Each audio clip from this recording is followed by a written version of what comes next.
যারা সেলস করেন মার্কেটে, তো আমাদের সেলসে একটা প্রবলেম হয় যে আমরা ঠিকভাবে কথা বলতে পারছি না।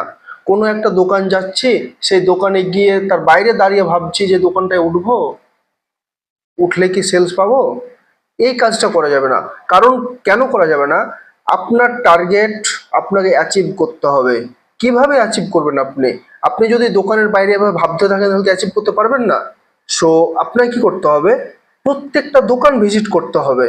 ঠিক আছে? কখনো দোকানের বাইরে দাঁড়িয়ে থাকবেন না।